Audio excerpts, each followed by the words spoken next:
In the heart of West Yorkshire stands a fortress of brick and stone, its silhouette a stark feature of the landscape for over 4 centuries. This is His Majesty's Prison, Wakefield. To the public it's known by a more chilling nickname, Monster Mansion. This isn't a title given lightly, it is earned by the nature of the men held within these walls. This prison holds the most dangerous and notorious inmates in the entire British penal system. It is a place designed not for reform, but for containment at the highest level. Its purpose is simple and absolute, to ensure that those who pose the gravest threat to society are permanently removed from it.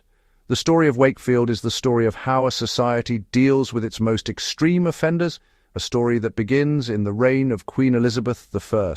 The prison's origins date back to 1594, when it was first established as a house of correction. Its initial purpose was to detain local vagrants and petty criminals. For nearly 250 years, it served this local function. But the Industrial Revolution and the Victorian era's obsession with order and punishment brought profound change. In 1847, the original structure was demolished and rebuilt into the sprawling complex we see today, becoming one of the largest prisons in the country.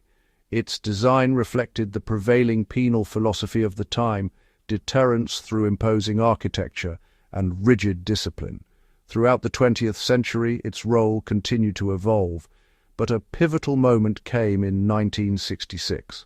Following a series of high-profile escapes from other prisons, the Mountbatten Report overhauled the security classification of inmates. This report created the Category A designation for prisoners whose escape would be of the utmost danger to the public. Wakefield was selected as one of the original dispersal prisons, specifically equipped to handle this new category of high-risk individual. This decision sealed its destiny, transforming it from a large local jail into a national fortress for the UK's most feared criminals. Today, Wakefield operates as one of the United Kingdom's core high-security prisons. It is designed to contain prisoners considered too volatile, too manipulative, or too dangerous for the wider prison estate. The security apparatus is a formidable blend of Victorian brute force and 21st-century technology. The original towering perimeter walls remain, but they are now merely the first layer. Beyond them lie multiple fences, topped with razor wire, and equipped with advanced motion sensors and vibration detectors, known as geophones, which can sense disturbances on or even under the ground. Entry and exit are governed by a strict Sally Port system, an interlocking series of gates that ensures no two are opened simultaneously, creating an airlock for vehicles and personnel. Inside, a network of over 600 CCTV cameras provides constant surveillance, feeding live images back to a central control room. Here, staff monitor every corridor, yard, and communal area 24 hours a day. This is a prison within a prison, a meticulously engineered environment where every element is designed to prevent escape and maintain absolute control. For the approximately 750 men incarcerated here, daily life is a monotonous and heavily restricted routine.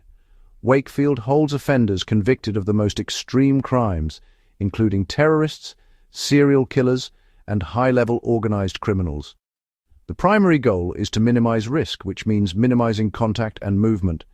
Many inmates spend up to 23 hours a day locked behind reinforced cell doors, a practice known as bang-up. Meals are often delivered through a small slot in the door. Any movement outside the cell, for exercise, showers, or official appointments, is a carefully choreographed operation.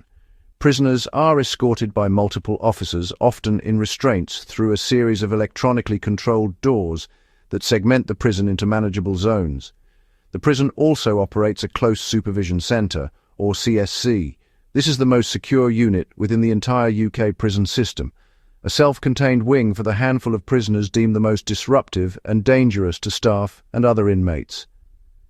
Life in the CSC is one of almost total isolation, a state of deep custody from which there is no easy return. Concentrating so many violent and volatile individuals in one place creates an environment of constant tension. Despite the intense security, violence inside the walls has been a long-standing and serious issue. The prison's history is punctuated by significant incidents. In 1984, a major riot caused extensive damage, with inmates taking control of a wing for several days. More recently, in 2011, a prison officer was taken hostage and seriously assaulted by an inmate armed with a makeshift weapon.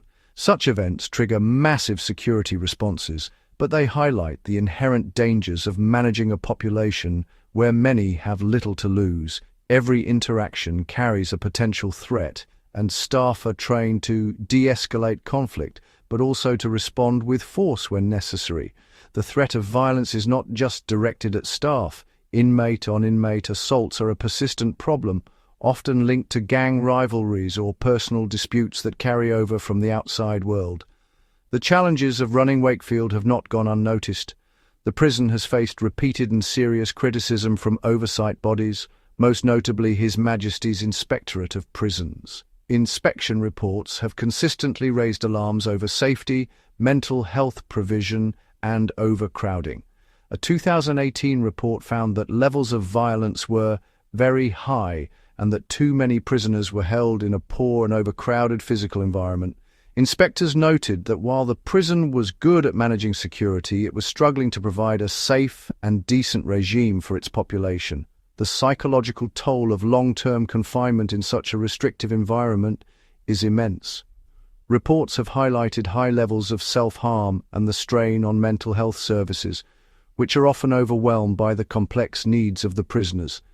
The very nature of a high-security prison, with its focus on isolation and control, can exacerbate the mental health conditions that may have contributed to an inmate's original offending.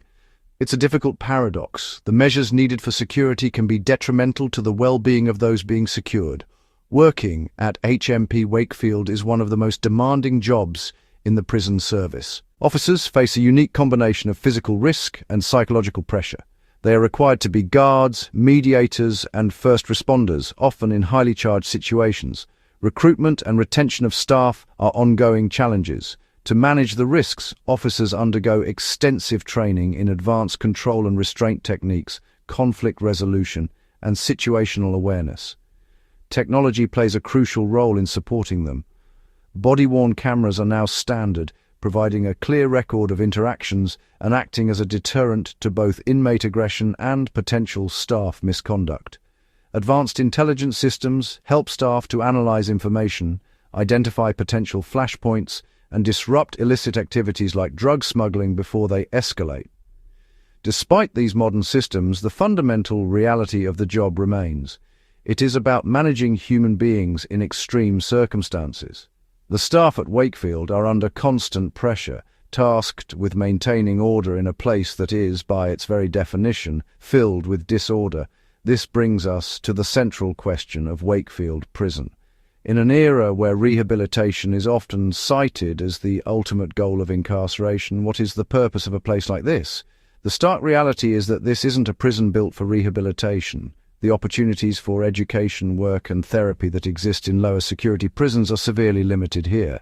The priority is security, and that priority overrides almost everything else. For the men held within its walls, many of whom are serving whole-life orders with no prospect of release, the concept of rehabilitation is largely abstract. The prison's function is not to prepare them for a return to society, but to warehouse them away from it. HMP Wakefield exists at the far end of the penal spectrum. It is a monument to the idea that some individuals are beyond reform, that their capacity for harm is so great that the only solution is permanent incapacitation. It is a place of last resort, a necessary, if unsettling, component of the justice system. It is built for containment.